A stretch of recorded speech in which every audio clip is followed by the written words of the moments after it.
quelques noms commencent à sortir. Les Français, les autorités françaises menacent les 20 dirigeants les plus proches de Tebboune. Le journaliste franco-algérien Mohamed Seifaoui vient de révéler quelques noms. L'ancien directeur de cabinet de Tebboune, Abdelaziz Khelef, ça on sait qu'il avait des biens, il avait des appartements en France, à Paris. Kamel Sidi Saïd, le directeur général de la communication, le directeur général de la direction de la communication de la présidence de la République. Walid Saadi, l'actuel ministre des Sports.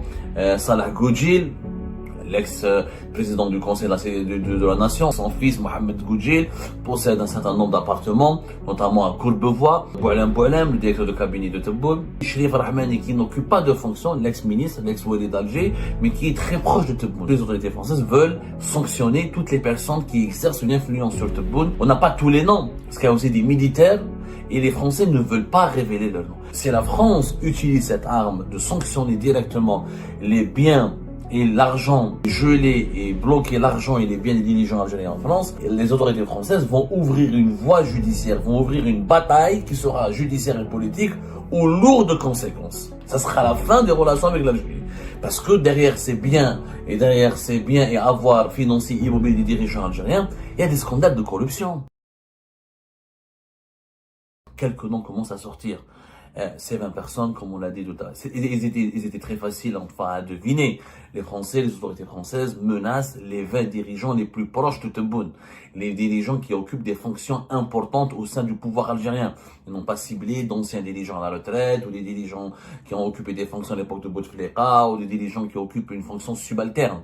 Ce qui les intéresse, c'est de frapper les 20 dirigeants les plus influents du pays et qui ont été identifiés comme étant partie prenante dans des activités financières ou immobilières en France, c'est-à-dire où ils ont des comptes bancaires, où ils sont actionnaires de commerce ou d'entreprises françaises, où ils sont actionnaires, où ils possèdent une partie des biens immobiliers qui ont été recensés en France. Ces 20 dirigeants sont tous dans l'entourage de Tebboune. En réalité, le journaliste franco-algérien Mohamed Seifaoui vient de révéler quelques noms, alors que l'Express n'a pas voulu les révéler, pour une raison simple, c'est que les autorités françaises ne veulent pas donner cette liste.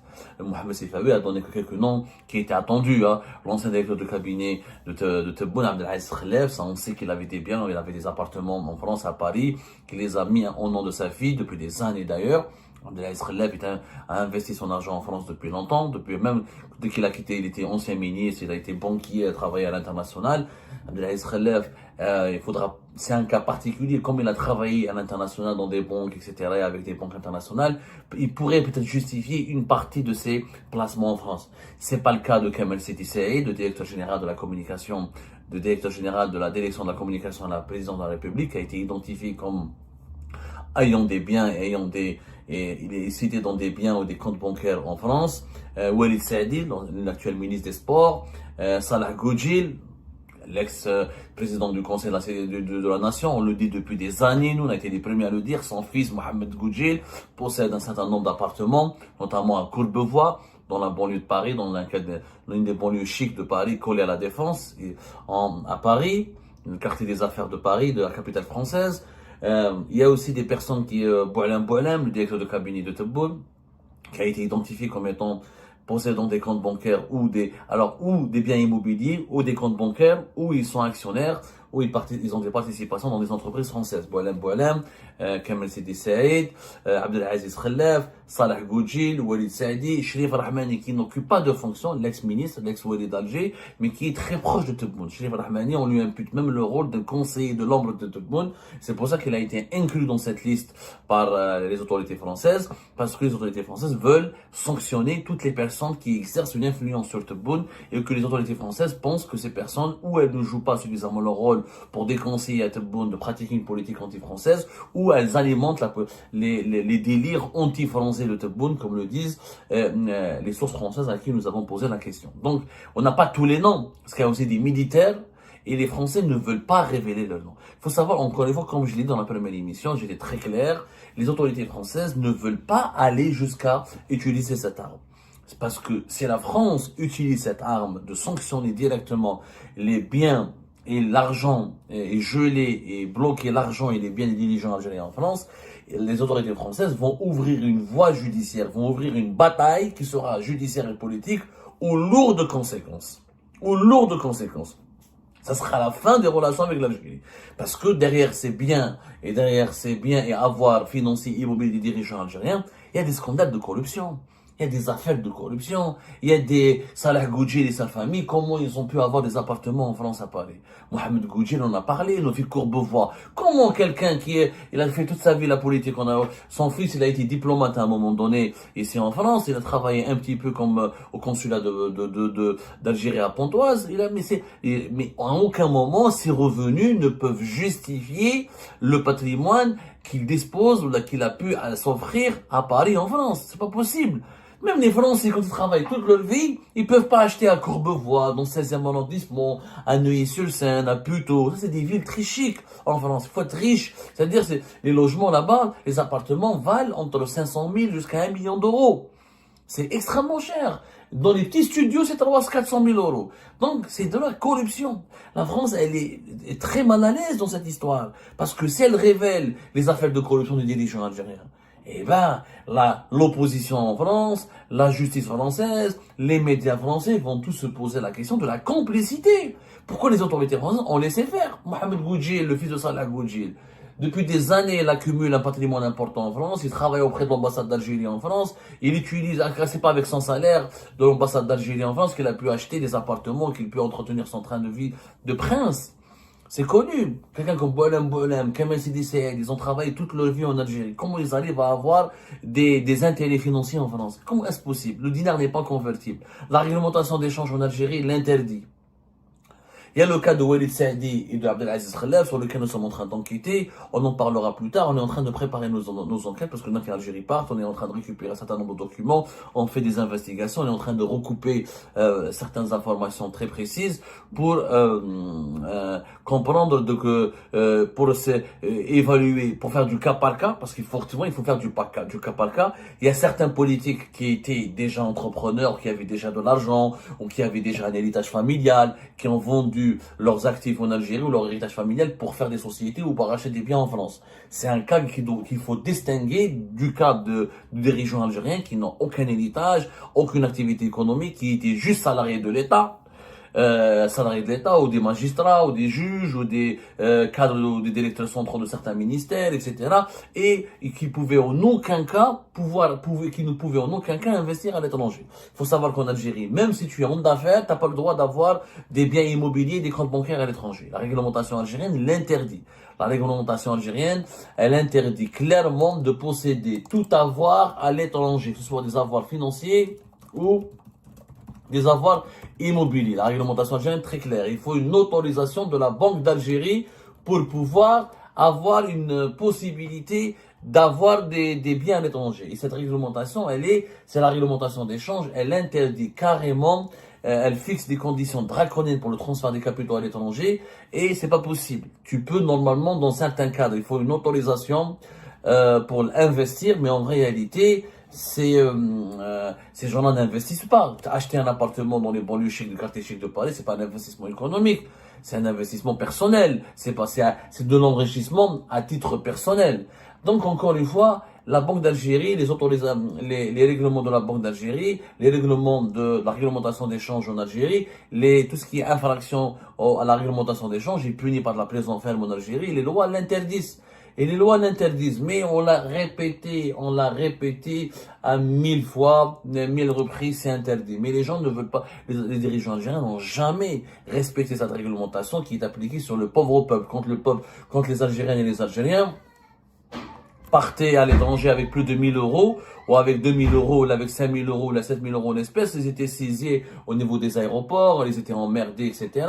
Mais les dirigeants algériens, eux, ils se permettaient de transférer des millions d'euros à l'étranger en toute illégalité, avec des mécanismes sournois, en utilisant des facilitateurs, des intermédiaires, quelquefois des réseaux mafieux de blanchiment d'argent, et personne ne leur demandait des comptes. Mis à part une certaine presse indépendante et quelques opposants qui traitaient ce dossier de façon professionnelle et sérieuse, on n'en parle pas en Algérie, on n'en parle pas. Encore une fois, l'ordonnance 0311 du 26 août 2023 relative à la monnaie et au crédit, qui a été modifiée, complétée plus tard en 2014, elle interdit catégoriquement elle interdit catégoriquement de posséder des biens à l'étranger. C'est un règlement, et même le règlement 0701 du 3 février 2007, il explique très bien qu'il est interdit d'avoir des avoirs financiers immobiliers à l'étranger par un résident algérien. C'est-à-dire celui qui est payé en Algérie, qui s'enrichit en Algérie, qui travaille en Algérie, il n'a pas le droit de posséder des biens à l'étranger parce qu'il est payé en dinars. Et donc, comme il est payé en dinars, la monnaie n'est pas convertible. Pour utiliser des devises, les devises qu'il va utiliser pour s'enrichir et pour s'établir à l'étranger, ce seront les devises de l'État. Donc, c'est un détournement des devises de l'État. Les devises en Algérie sont la propriété de l'État. C'est pas la propriété des particuliers. Les devises en Algérie, c'est la Banque d'Algérie, c'est les réserves de change du pays. Toi, tu es payé, tu vis avec du dinar. L'État te donne une part de devise qui, selon des règles, ou la location touristique, ou pour des projets d'investissement à l'étranger. Les projets d'investissement à l'étranger sont sévèrement régis et encadrés par la Banque d'Algérie qui donne très rarement des autorisations à des entreprises algériennes pour aller investir à l'étranger. Mais un particulier n'investit pas. Un particulier, هذو les dirigeants بولم كما سيدي سعيد صالح القوجيل وليد سعدي شريف رحماني, c'est pas des entreprises, c'est des particuliers. Ils sont partis, ils ont des biens ou des comptes bancaires ou des intérêts financiers en France ou des intérêts immobiliers en tant que particuliers. Donc la réglementation sur les investissements ne s'applique pas. Les peines d'emprisonnement pour la loi algérienne sont de 2 ans à 7 ans, plus des amendes, plus la confiscation des biens etc., du corps du délit, des moyens utilisés pour faire ces biens à l'étranger. Donc on fera une autre émission à part pour expliquer. On a déjà parlé à 1000 reprises de cette réglementation d'échange en Algérie et comment elle interdit la détention d'avoirs financiers à l'étranger. Mais c'est ce sujet qui est toujours incompris par les Algériennes et les Algériens. Le fameux ordonnance 03 du 26 août 2023 et l'ordonnance et le règlement du 0701 du 3 février 2007, qui est le règlement 0701 de la Banque d'Algérie, notamment l'article 8, qui parle de la constitution d'avoirs financiers immobiliers à l'étranger par les résidents à partir de leurs activités en Algérie est interdite. Donc, il y a un manque de pédagogie là-dessus, il y a une flagrante violation de la loi algérienne, c'est sûr, mais maintenant, l'entourage de Tebboune, il est piégé. C'est l'entourage de Tebboune qui est piégé. Parce que la France, elle veut quoi? Elle veut pas en venir jusque-là. On l'a déjà dit, la France, ça ne l'arrange pas. Parce que ça va exposer sa complicité au grand jour plutôt. Ça va révéler au grand jour sa complicité dans ces affaires de corruption, d'enrichissement illicite. Et ça va mobiliser les juges français qui devront travailler pendant des années pour enquêter sur la provenance des fonds ayant permis aux dirigeants algériens de financer leurs avoirs et leurs biens et leur argent en France. Ensuite, il faudra procéder à des saisies, il faudra des procès, il faudra des jugements, il faudra des condamnations. C'est un long processus judiciaire qui sera très compliqué à mener parce que il y a 800 dirigeants algériens. Plus de 801 dirigeants algériens à la retraite ou ayant occupé des fonctions en présent ou par le passé qui ont de l'argent et des biens immobiliers et des investissements en France. Donc, il faudra un tribunal spécial en France pour ce genre, pour le scandale des biens mal acquis et de la fortune des dirigeants algériens en France. La France, pour le moment, cible l'entourage de Tebboune. Elle va cibler en premier lieu. La France n'a pas de problème avec tous les dirigeants algériens. Faut dire la vérité.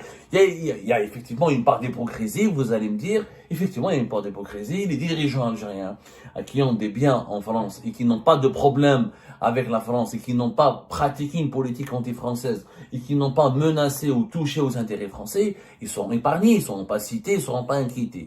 La France cible en particulier 20 dirigeants proches et bien membres de l'entourage direct de Tebboune et qui ont une proximité avec Tebboune et qui travaillent pour Tebboune, qui collaborent avec Tebboune ou qui ont une influence avec Tebboune ou qui ils alimentent la politique anti-française de Tebboune. Voilà de quoi il s'agit. C'est les membres de l'entourage de Tebboune, dont des militaires qui sont proches de Tebboune. Les Français ne veulent pas révéler leur nom pour le moment parce qu'ils veulent des négociations. Ils utilisent cette arme pour presser les dirigeants algériens et presser le régime algérien à accepter un compromis et à négocier un compromis favorable aux intérêts de la France. Mais c'est ça la politique. C'est de la ruse. C'est du Machiavel tout court. Les Français, ils ont des atouts sur les dirigeants algériens, ils vont les utiliser. C'est comme ça. L'Algérie, s'il y avait des dirigeants français qui avaient investi en Algérie, l'Algérie aurait fait de même.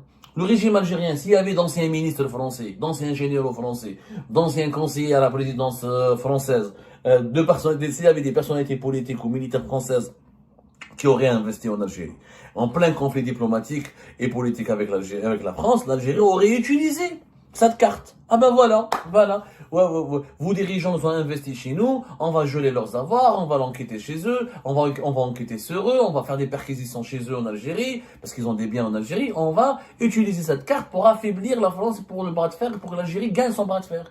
C'est les règles du jeu, c'est de bonne guerre. Ce que font les Français, c'est de bonne guerre. Ça peut être de l'hypocrisie, oui, ça peut poser des questions sur la complicité des autorités françaises, ça peut causer des problématiques de moralité dans les rapports, avec avec l'argent, avec les flux financiers qui viennent de l'Algérie.